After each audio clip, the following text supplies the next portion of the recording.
Across Florida tonight, people are feeling the power of Hurricane Ian as it makes landfall as a Category 4 storm. People in Florida choosing to stay behind, sharing shocking video tonight of the storm's strength and fury.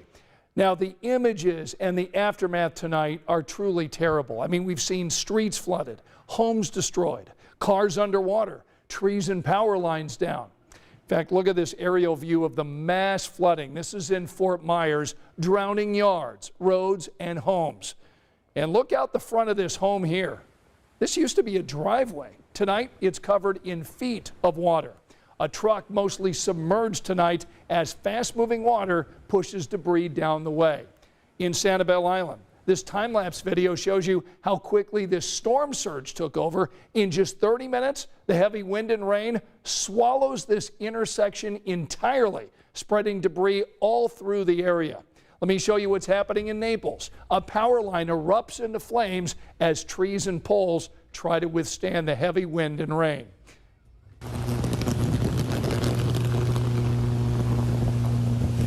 And you can see it sparking and smoking heavily just feet from that car.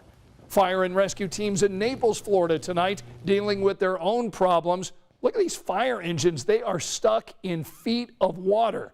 That's making it impossible to reach people in need of emergency help. I mean, these images, Kelly, are truly shocking, and the damage isn't even done yet, is it? No, and unfortunately, it's still a very strong hurricane. It is starting to weaken a bit. It's down to a Hurricane 1 category. 90-mile-per-hour winds at this hour. Taking a look at the radar, the rain has also tapered off quite a bit. So we're still seeing this rotation with this strong area of low pressure. The pressure is rising. It's pushing off to the north-northeast at 8 miles per hour, and it is a slow mover. And so far, we have had some very heavy rain, from 10 to 15 inches of rain in this area in White. So this is going to continue to move across the peninsula of Florida. Right now, down to a 1 category hurricane. It will continue to weaken as it continues to move over the friction of land down to a tropical storm around 8 o'clock tomorrow morning. It will go back into the Atlantic, and then it's going to reemerge into the states again along South Carolina. Going to have some impacts there with some storm surges around 1 to 3 feet of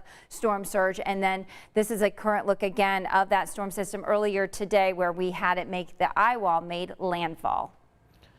All right, Kelly, and we know that plenty of Floridians stayed behind to weather out the storm despite warnings of the extreme danger.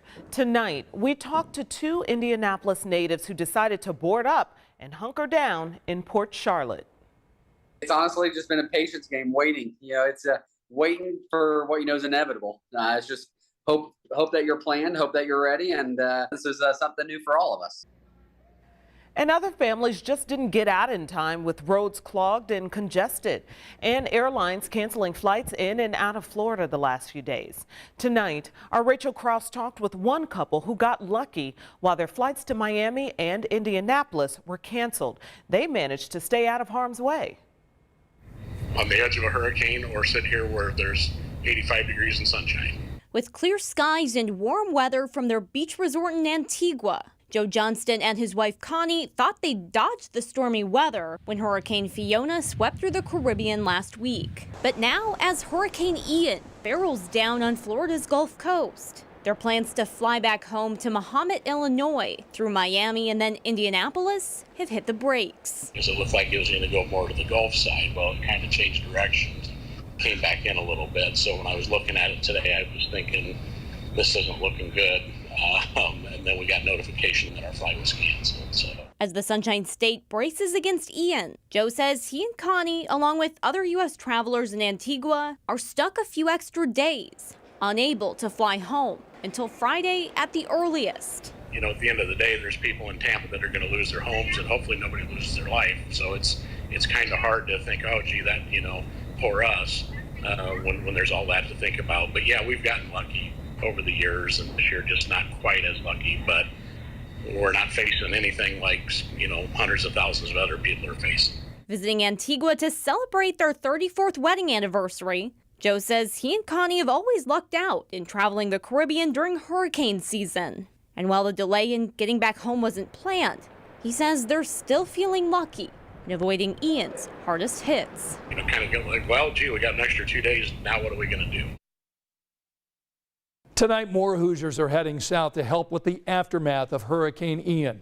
Hundreds of Indianapolis electrical workers are heading to Orlando tomorrow to help the millions of Floridians who are without power. They're getting ready to work 16-hour days. The National Guard also deploys tomorrow, assisting with search and rescue operations. And tonight, Indiana's Task Force 1 is already down south, getting ready to help in any way they can. There are dozens of Red Cross members from Indiana helping families with the aftermath. They've spent days in Florida preparing ahead of time and offering services while the hurricane hit. If you'd like to help from home, we've got links to resources from the Red Cross. Just open up our WTHR app.